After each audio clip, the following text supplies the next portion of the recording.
Good morning. Welcome to the Bear Brief. Hopefully you can hear me. Hopefully the link is working. Coming to you live from Perryton, Texas, in the Texas Panhandle that was recently smashed by some EF3 tornadoes, approximately 3 tornadoes on the ground at roughly the same time. We are on the north end of town, as far north as you can go, in what used to be a trailer park.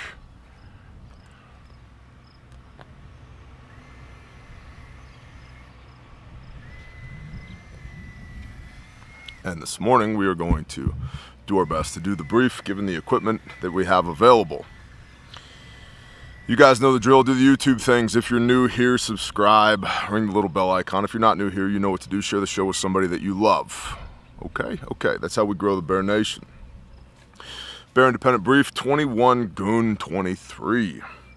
Earlier this month, China's defense minister said that war between China and the U.S. would be, quote, an unbearable disaster for the world, and that relations, end quote, which were at a record low must be improved. Then, a Chinese warship came within yards of a U.S. destroyer in the Taiwan Strait. We literally avoided war with that one. And I don't think it was an accident. That how do you accidentally get that close to one of our carriers? China's aggressiveness in the region is nothing new, but this most recent incident has raised concerns about a potential military confrontation and the future of China and Taiwan.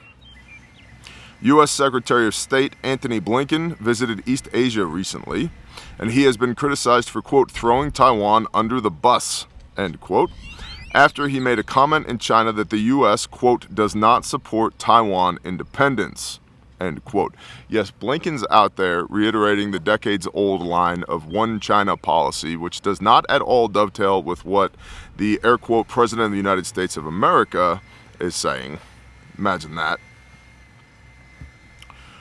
This recent failure to reassure Taiwan has led to heightened concerns among Taiwanese officials that the U.S. may choose stability with China over supporting Taiwan's sovereignty. Additionally, U.S. Defense Intelligence Officer Rebecca Koffler told Fox News that his statement, quote, is an invitation to Beijing to execute its long-held ambition of establishing control over the self-governing island.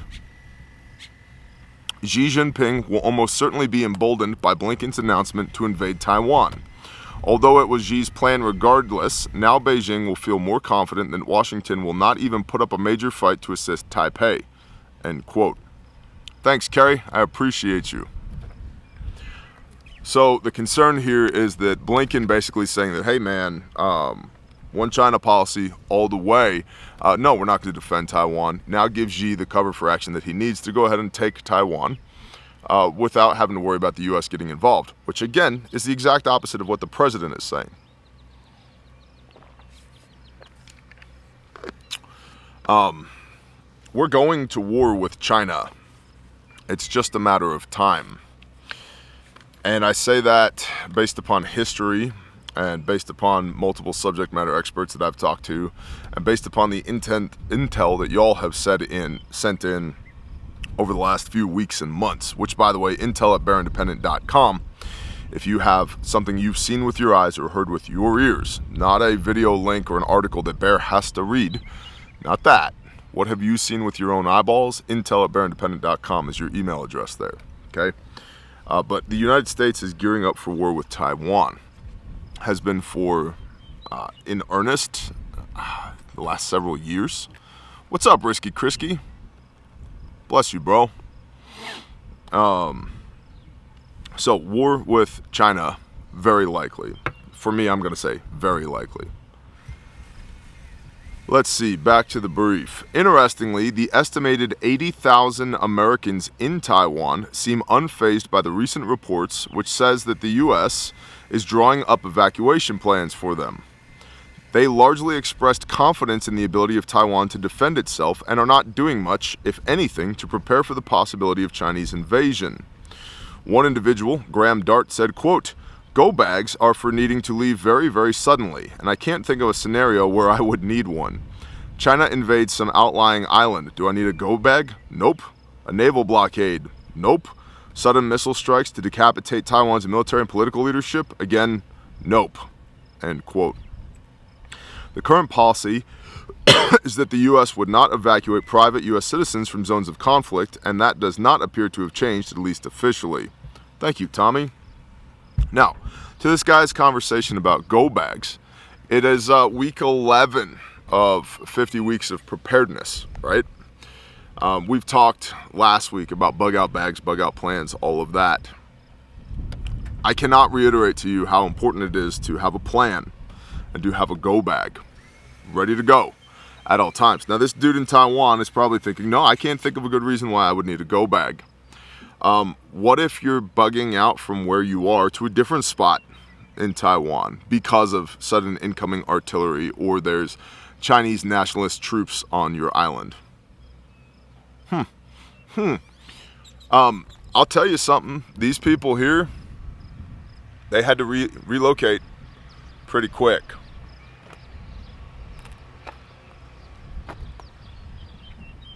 They had to relocate pretty quick. One person over here, see where this dumpster is over here? There was a house there. They survived this tornado by crawling underneath the frame of their mobile home. The frame was the only thing that was left. Another guy survived. There was a car over there. I moved it with a machine pickup truck. Sat in his pickup truck as the storm raged, and the only reason the pickup truck wasn't blown away was because one of these mobile homes was blown onto the rear end of the pickup truck, and the weight of it held it down. You guys piss me off all the time when you say things like, I'm never gonna leave, I don't need to have a bug out plan, I'm just staying here. Well, what if here gets schwacked? So I guess you're just gonna get schwacked too. And the reason that I know you're gonna leave is because this is Grindstone's 39th deployment in 4.5 years. And everybody tries to leave when something bad happens. Whether you leave before it happens, while it's happening, or immediately after it's happened, I don't care what kind of bullshit you've told yourself about I'm never leaving, you're leaving. Oh, your place is destroyed. You know how many people live here now? 0. 0 people live here now. Okay? So, get that bullshit mentality out of your head. You need to be able to go. You need to be able to go quickly. All right? So, war with China, more probable than ever. The military-industrial complex is spinning up for war with China. How does that affect you as an American? Well, I'll tell you what, if you haven't stacked to the rafters all the shit that you're gonna need if we have a hot war with China, I would probably start doing that right now. More than that, having stuff is cool. Knowing how to use the stuff is way cooler. Way cooler. And there's degrees to this, right? Do you need nods? You need them? You need a set of PVS 31s? Maybe. Or 14s? Maybe. Not if you don't already have a bug out plan and a bug out bag and a bug out location and a bug out vehicle and a bug out kit and your food stacked to the rafters and your water figured out and your medical figured out. We just had a medical call this morning. Had a medical call Friday morning when I was here. Do you need all the cool guy stuff? No, not until you handle all the basic stuff. And then knowing how to use the basic stuff, way more important than possessing the cool guy stuff. Possession does not equate to proficiency. Period, the end. So, war with China. Stockpile what you need. That's what I'm doing. All the cool guy stuff in the world doesn't matter if you don't know how to use it. Skills weigh nothing and they go with you everywhere. That's it. The brief is very brief today because we have stuff to do here, as you can see. You guys know the drill. Links to Patreon in the description. $5 a month. It's a preparedness consultancy. Like, You ask me the questions, I give you the answers, and the community there is incredibly good. So if you're looking to plug in with other people, patreon.com, you can find the link in the description. Refuge Medical. The Refuge Medical Hydration Kit is out now. You get a Refuge Nalgene bottle like this, but red with a Refuge logo on it, and some oral hydration salts and some Jocko rehydration stuff. It's relatively cheap. You can check that out. I think the Stomp is out of stock and the Crash and the Smash are out of stock, but everything else is in stock, which is a feat in today's day and age.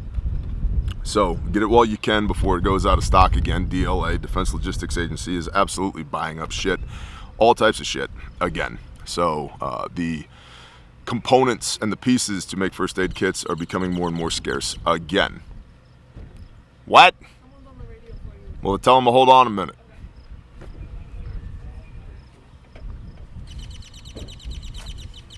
Go for 1-3. Are you still with your dad?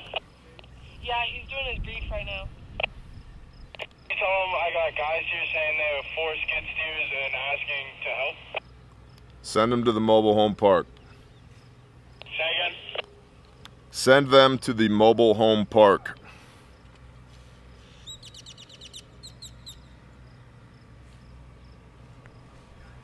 Anyway, clearly, I gotta go. So Refuge Medical, HSA, FSA, 80 lives saved to date.